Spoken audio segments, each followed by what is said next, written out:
بسم الله الرحمن الرحيم الحمد لله حمدا كثيرا طيبا مباركا فيه وأصلي وأسلم على المبعوث رحمة للعالمين وعلى آله وصحبه وسلم تسليما إلى يوم الدين أما بعد السلام عليكم ورحمة الله وبركاته. Bienvenue sur Mizan TV. Aujourd'hui, walillahi alhamd, nous allons parler sur les mérites d'une adoration. J'aime bien ne pas rentrer directement dans le vif du sujet, d'une adoration qui est, subhanallah, qui est très aimée chez Allah.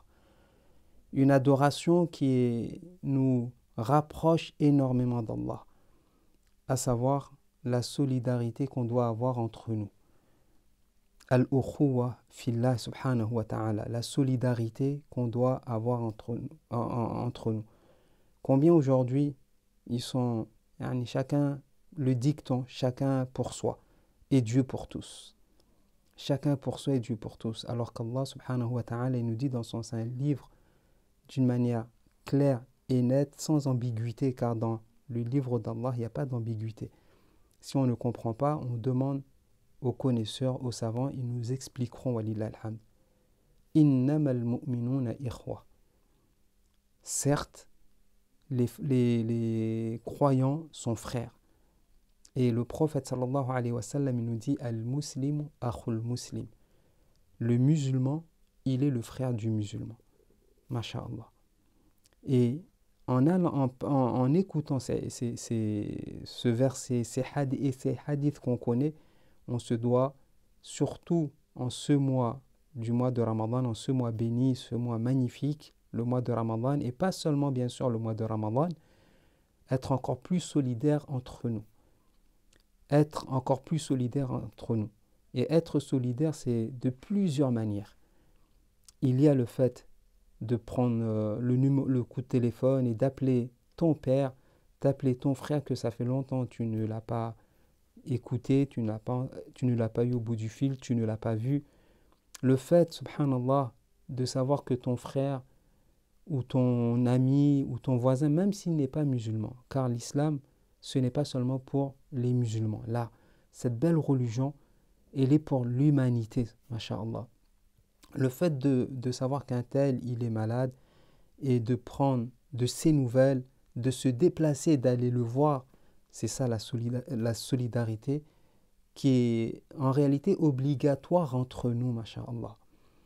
Et à cet effet, je vais peut-être m'axer un petit peu plus sur ce qu'on appelle la zakat ou bien sadaqa entre nous. La sadaqa. Et ses valeurs ou bien ses bénéfices sur celui qui, masha'Allah, sort la sadaqa. Énormément de bénéfices qu'on ne peut même pas imaginer. Et je vais en citer 2, voire 3, selon le temps, et en espérant, incha'Allah ta'ala, qu'on soit parmi ceux qui écoutent attentivement. Et ceux qui écoutent attentivement, ils comprennent, ils mettent en pratique et ils propagent. Min alladhina mimman yastami'una al-qawla fayattabi'una ahsana. Ceux qui, mashallah, entendent la parole, fayattabi'una ahsana, et bien sûr, ils mettent en pratique le meilleur de ces enseignements. Parmi les bénéfices, pour nous encourager, parmi les bénéfices qu'il y a dans le fait d'être solidaire, de donner une sadaqa. Et ici, une sadaqa, ne pensez pas qu'une sadaqa, c'est en argent. Le prophète, alayhi salatu wassalam, celui qu'Allah il a envoyé pour nous montrer, pour nous parfaire nos comportements, il dit Al-kalimatu tayyiba sadaqa. Une bonne parole, c'est une sadaqa. Masha'Allah. Une bonne parole. Tu peux rencontrer une personne qui a besoin de quelque chose, qui a besoin d'un conseil, qui a encore plus besoin d'un conseil, d'un accompagnement, masha'Allah, que d'argent. Tu lui donnes ton argent, il pourrait dire non, j'en ai pas besoin. Par contre, que tu passes quelques minutes avec elle, que tu la conseilles, que tu l'écoutes, ça peut lui être encore plus profitable. Taïb. Parmi les mérites qu'il y a dans la sadaqa, surtout aujourd'hui, on sait que les familles, il y a de plus en plus de difficultés à joindre les deux bouts, comme on a tendance à le dire. Le musulman, il se doit encore plus pendant cette période, d'être à l'image de ce que le prophète sallallahu alayhi wa sallam était, à savoir d'aider, d'être là à aider, d'être là à être solidaire, masha'Allah. Et parmi les bénéfices qu'Allah subhanahu wa ta'ala lui donne, premièrement, Allah il lui promet une guérison. Le prophète à cet effet nous dit Tadawaw marlakum bis sadaqa ou kama qala sallallahu alayhi wa sallam. Guérissez vos malades par une sadaqa.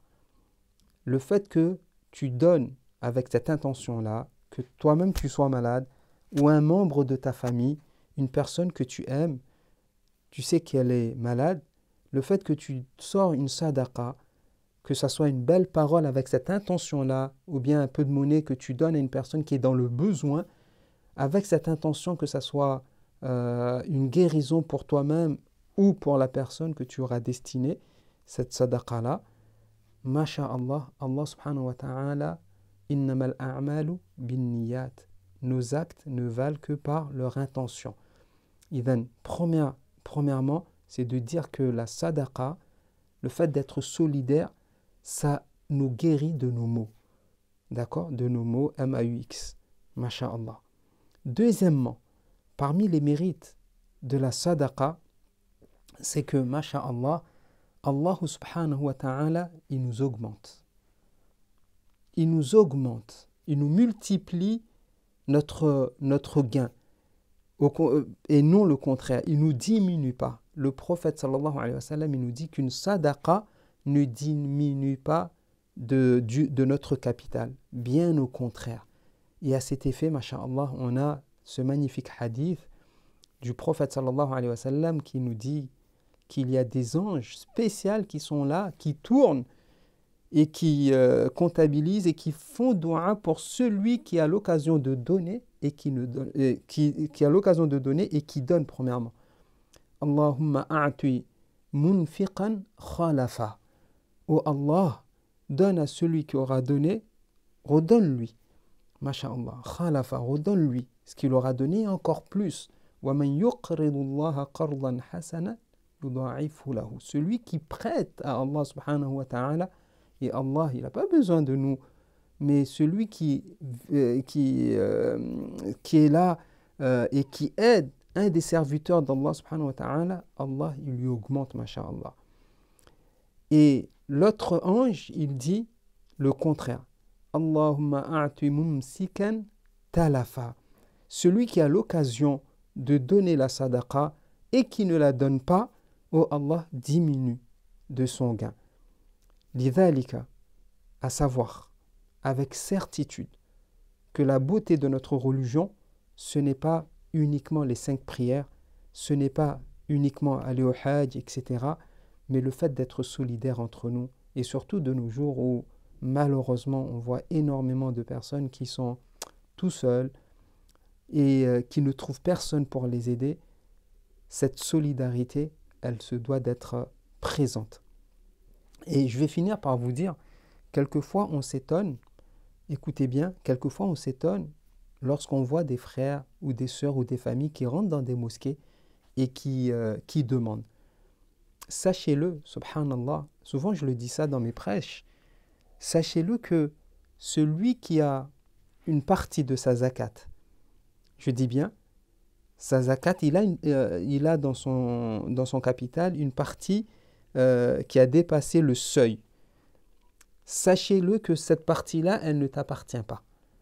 Cette partie-là, d'accord, ce montant, tu es dans l'obligation de donner à un pauvre, par exemple, de donner à un nécessiteux. Si tu ne lui donnes pas cette partie-là, tu seras injuste envers elle et dans ce cas-là, tu commettras des péchés. Nas'alullah al-afa wal-afiya, qu'Allah nous pardonne et qu'Allah nous facilite et qu'Allah nous procure un cœur qui est là, qui comprend et qui est solidaire, qui est fraternel envers les personnes, envers les créatures faibles qu'Allah subhanahu wa ta'ala il a mis sur terre. Barakallahu fikum. Wassalamu alaikum wa rahmatullahi wa barakatuh.